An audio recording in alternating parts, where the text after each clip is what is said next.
ഇങ്ങനെ ചുമ്മാ കിടന്നാ നിനക്ക് ബോറടിക്കത്തില്ലേ? ബോറടിച്ചാ ഞാൻ തിരിച്ചടിക്കും. ചിണ്ടി വരാ മോൻ. പിന്നെ അടിച്ചാ കേറി കിടന്നുറങ്ങിക്കളയും. അപ്പൊ ഒന്നും അറിയില്ലല്ലോ. പിന്നെ അച്ഛാ, ഞാൻ ഇന്നലെ മെസ്സിയെ സ്വപ്നം കണ്ടു. ആ, മെസ്സിയുടെ കാര്യം പറഞ്ഞപ്പോഴാ ഓർത്തെ. ആ തെക്കേടത്തെ ലിസിയുടെ പശുവിനെ നീ കണ്ടിട്ടുണ്ടോ? അതുപോലൊന്ന് നമുക്കും മേടിക്കണം. കവറുപാല് കുടിച്ച് മടുത്തടാ. നാളെ മുതൽ കവറുപാൽ ഔട്ട്, കറവുപാലിൻ. ആ, നീ ആ കാലിച്ചന്തയിലോട്ട് പോയി ലക്ഷണമൊത്തൊരു നല്ല പശുവിനെ മേടിച്ചോണ്ട് വാ. അവിടെയുള്ളൊരു മൈക്കിളിനെ ഞാൻ ഏൽപ്പിച്ചിട്ടുണ്ട്. പോത്തു മൈക്കിളെന്ന് ചോദിച്ചാ ആരും പറഞ്ഞു തരും. നല്ല പശു എന്ന് എങ്ങനെ മനസ്സിലാക്കും? ആ, ലക്ഷണങ്ങൾ ഞാനിപ്പോ പറഞ്ഞുതരാം. കറുത്ത നിറം, നല്ല തടി, നല്ല ഉയരം, നല്ല ഘടാഘടിയൻ, വാല് നിലത്തു തൊടണം, നിറഞ്ഞ അകിടായിരിക്കണം. ഇതെല്ലാം ഒത്തൊരു പശുവിനെ കിട്ടും അച്ഛാ? ആ, ഇതിലൊന്നോ രണ്ടോ കുറഞ്ഞാലൊന്നും പ്രശ്നമില്ല. എല്ലാം ഒത്തുകിട്ടാനും പാടാ. ഇത് പശുവോ അതോ പോത്തോ? സംശയം എന്താ? ഇത് പശുവാ. അതല്ല, ഞാൻ ചേട്ടന്റെ കാര്യമാ ചോദിച്ചത്. അല്ല ചേട്ടാ, ചേട്ടനാണോ ഈ തോക്ക് കൈമൾ? തോക്ക് കൈമളല്ല, പോത്തു മൈക്കിൾ. ആ അതന്നെ, അത് ചേട്ടനാണോ? ആ, തോമസിന്റെ മോനല്ലേ. പശുവിനെ വേണോ അല്ലേ? ആ, ശരി, നോക്കിക്കോ. ഹാ, ഇത് കൊള്ളാമല്ലോ. ചേട്ടാ, ഇത് പെയിന്റ് അടിച്ചതൊന്നല്ലോ? ഛേ, ഇത് നല്ല ഒന്നാം തരം ജേഴ്സിയാ. ഹാ, ജേഴ്സി ഇട്ടതാണല്ലേ. ഞാൻ കരുതി ഒറിജിനൽ കളറാണെന്ന്. കറുത്ത നിറം, നല്ല പൊക്കം, തടി. അതുണ്ട്. അത് ഓക്കെ. അത് പിന്നെ സാരില്ല. ചേട്ടാ, ഇത് മതി. മോനെ, കയറ്. പശുവിന്റെ പുറത്തൊന്നും ഞാൻ കയറില്ല. അതല്ലടാ, കയറ് കയറ്, ദാ കയറ്.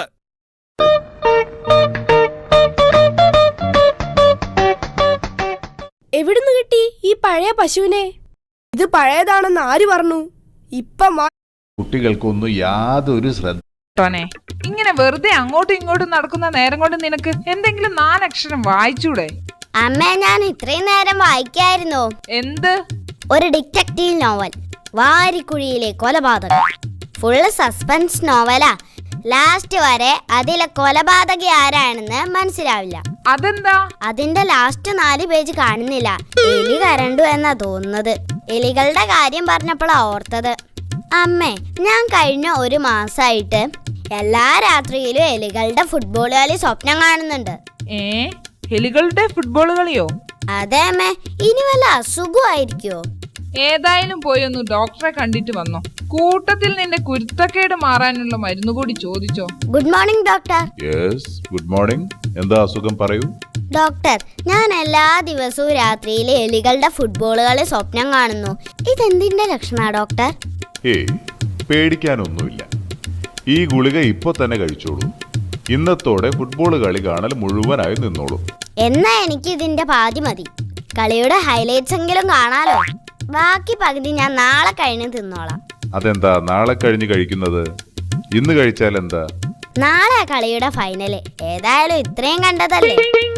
ആ, പിന്നെ ഡോക്ടർ, എല്ലാരും പറയുന്നു എനിക്ക് ഭയങ്കര കുരുത്തക്കേടാണെന്ന്. അത് മാറ്റാനുള്ള വല്ല ഒറ്റമൂലിയുണ്ടോ ഡോക്ടർ? മോൻ അങ്ങനെ കുരുത്തക്കേടൊന്നുമില്ലല്ലോ.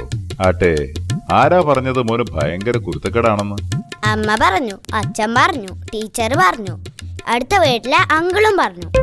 ഇത് സത്യമാണോ ഡോക്ടർ? ഒരു നാട് മുഴുവൻ ഒരേ സ്വരത്തിൽ പറയുമ്പോൾ ചിലപ്പോ സത്യമായിരിക്കും. ആട്ടെ, മോൻ എന്ത് വികൃതിയാ കാണിച്ചത്? അതോ, ഞാൻ പറയാം.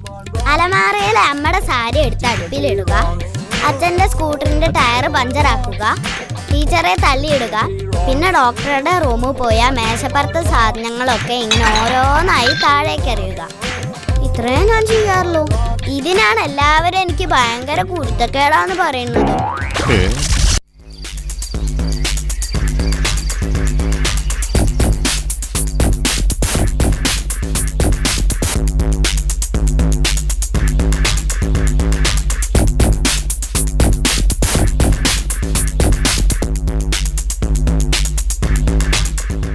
അനുരാഗവിലോചനായി അതിലെ ഹലോ, ഗുണ്ടബിനു സ്പീക്കിംഗ്. കൈവെട്ട് കാൽവെട്ട് എല്ലൊടിക്കൽ ഏത് വേണമെങ്കിലും പറഞ്ഞോ. അതെ, 2 കാലൊടിക്കുന്ന കൊട്ടേഷന് ഒരു കൈ ഫ്രീ ആയി ഒഴിച്ചു കൊടുക്കും. തട്ടിക്കൊണ്ടുപോയി പെരുമാറുന്നതിന് 999 ഓൺലി. ഗുണ്ടബിനുവാ പറയുന്നത്, ഗുണ്ടബിനു. 10 ആള് വന്നാ പുല്ല. ഗുണ്ടബിനുവിന് പുല്ല്. Sorry darling. എടി ഭാര്യയെ, ഞാൻ ആളറിയാതെ ഇനി എന്തോന്ന് കാര്യം? കാലത്ത് 5 മണിക്ക് എഴുന്നേറ്റ് വീടും മുറ്റവും അടിച്ചുവാരി പുട്ടും കടലക്കറി ഉണ്ടാക്കി വെച്ച് ചോറും കൂട്ടാനുണ്ടാക്കി തുണിയും കഴുകി നിലവും തുടച്ച് കഴിഞ്ഞിട്ടല്ലേ ഞാൻ ജോലിക്കിറങ്ങിയത്?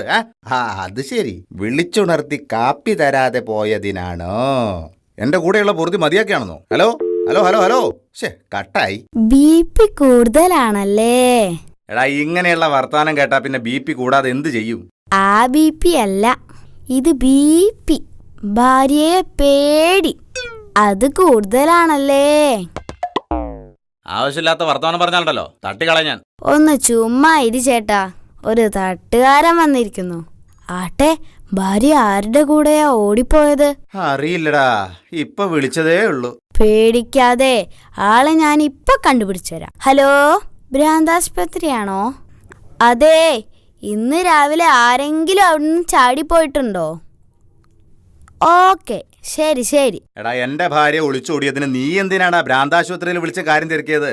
എന്റെ ചേട്ടന്റെ ഭാര്യയെ കൊണ്ട് സ്വബോധമുള്ള ആരെങ്കിലും ഒടിച്ചോടുവോ? നീ പറഞ്ഞതൊരു വാസ്തവമായതുകൊണ്ട് ഞാൻ ക്ഷമിക്കുന്നു. ഓ, അല്ലായിരുന്നെങ്കി ഇയാളെന്നെ അങ്ങ് തട്ടിക്കളഞ്ഞേനെ. ഈ ഗുണ്ടബിനി ഒരു പേടിത്തൊണ്ടനാണെന്നാ നാട്ടാര് പറയുന്നേ. അത് നേരാണോ ചേട്ടാ? എടാ, എന്റെ പ്രവർത്തന മേഖലയുടെ ഉള്ളറകൾ അവരുടെ ചേട്ടോ, മലയാളത്തിൽ പറഞ്ഞാ മതി. എടാ, കഴിഞ്ഞ ആഴ്ച തട്ടിയത് 7 എണ്ണത്തിന്, അതും ഒറ്റ കൊട്ടേഷനില്. അതൊന്നും ഈ നാട്ടുകാർക്ക് അറിഞ്ഞുകൂടാ. അതുകൊണ്ട് അവർക്ക് എന്നെ ഒരു പേടിയില്ലാത്തത്. ഈ പുളുവടി കുണ്ടേ കൊണ്ട് ഞാൻ തോറ്റ എന്റെ ദൈവമേ. അതൊക്കെ എല്ലാവർക്കും അറിയാം. ഒരെണ്ണത്തിന് 20 രൂപ വെച്ച് 7 എണ്ണത്തിന് 140 ഉലുവ. ഈ പട്ടിപിടുത്തം താൻ ഇനിയും നിർത്തിയില്ലടേ. നീ ഇതാരോടും പറയരുത്. മാനം പോയിട്ട് പിന്നെ ജീവിച്ചിരുന്നിട്ട് കാര്യമില്ലടാ. ഇല്ലാത്ത മാനം ഞാനായിട്ട് കൂക്കുന്നില്ല. അല്ല, ചേട്ടന്റെ വീട്ടിൽ 3 പട്ടിക്കുട്ടികളുണ്ടെന്ന് കേട്ടു. അതെ, 3 എണ്ണം ഉണ്ട്. അൾസേഷനാ. ചേട്ടൻ എത്ര കുട്ടികളുണ്ട്? എനിക്കും 3 കുട്ടികൾ. 3 6 കുട്ടികൾ. ചേട്ടൻ അൽസേഷനാണോ? വേണ്ട ഡാ ടിൻഡുമോനെ, നീ എല്ലാവരെയും നാക്കുകൊണ്ട് ചൊറിയാറുണ്ടെന്ന് ഞാൻ കേട്ടിട്ടുണ്ട്. എന്നോട് കളി വേണ്ട. അൽസേഷനായിരുന്നെങ്കിൽ കുറച്ചുകൂടി ഉശിരി കണ്ടേനെ. ഡാ, നീ എന്താടാ പറഞ്ഞത്? ഞാൻ ആരാണെന്നാടാ നീ കരുതിയത്? നാട് വിറപ്പിക്കുന്ന ഈ ഗുണ്ടബിനുവിനെയാണോടാ നിന്നെ പോലെ ഒരു പീക്കിരി പയ്യൻ വന്ന് ഞോണ്ടുന്നത്? ഞാൻ ഈ കയ്യൊന്ന് നിവർത്തിയാലുണ്ടല്ലോ, നീ ഇവിടുന്ന് പറക്കും. നീലന്തോടാതെ പറക്കും. ദേ, ഒളിച്ചോടി പോയ ചേട്ടന്റെ ഭാര്യയായിരുന്നു. അയ്യോ, ഇത്രേ ഉള്ളു കാര്യം.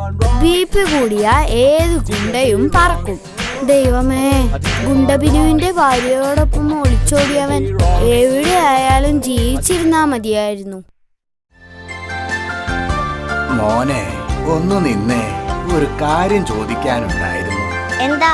എന്തു കാര്യമാ? ഇവിടുത്തെ പഞ്ചായത്ത് പ്രസിഡന്റിന്റെ വീട് ഏതാ? പ്രസിഡന്റിന്റെ വീട് എനിക്കറിയാം, പക്ഷെ എന്റെ 2 കൈയിലും സഞ്ചിയാണല്ലോ. അത് കുഴപ്പമില്ല, വീട് എവിടെയാണെന്ന് പറഞ്ഞാ മതി. പക്ഷേ ഈ സഞ്ചി ഞാൻ എന്തു ചെയ്യും? കണ്ടില്ലേ, 2 കൈയിലും സഞ്ചിയാ. പ്രസിഡന്റിന്റെ വീട് ഈ സഞ്ചിക്കകത്താണോടാ? ചെക്ക, നീ എന്താ മനുഷ്യനെ കളിയാക്കുക? അയ്യോ, കളിയാക്കിയതല്ല അമ്മാവാ. കയ്യിൽ സഞ്ചി ഉള്ളത് കൊണ്ടല്ലേ എനിക്ക് വിശദമായി പറയാൻ വയ്യാത്തത്. ഒന്ന് പറയടാ മോനെ, എവിടെയാ പ്രസിഡന്റിന്റെ വീട്? അമ്മാവന് ഈ സഞ്ചിയും ഒന്ന് പിടിച്ചേ. ദാ, സഞ്ചിയും പിടിച്ചു. ഇനി കേട്ടോളൂ, പ്രസിഡന്റിന്റെ വീട് ദാ ആ കാണുന്നതാ. ഹോ, ഒരു കൈ ചൂണ്ടുന്നതിനാണോ ഇത്രയും പെടാപ്പാട്? 1 കിലോ ആപ്പിളിന് എന്താ വില? 100 രൂപ. 100 രൂപയോ? 1 കിലോ ആപ്പിളിനോ? കഴിഞ്ഞ ആഴ്ച 50 രൂപയേ ഉണ്ടായിരുന്നുള്ളൂ. 1 കിലോയ്ക്കോ? അല്ല, 1/2 കിലോക്ക്. അരയായാലും കിലോ തന്നെ അല്ലേ? വേണമെങ്കിൽ വാങ്ങിട്ട് പോ. പിന്നെ തന്റെ അടുത്തുനിന്ന് എന്റെ പട്ടി വാങ്ങും. മുടിഞ്ഞ വിലയാ തന്റെ ആപ്പിളിന്. ദേ, രാവിലെ തന്നെ കടയുടെ മുമ്പിൽ വന്ന് അനാവശ്യം പറയരുത്.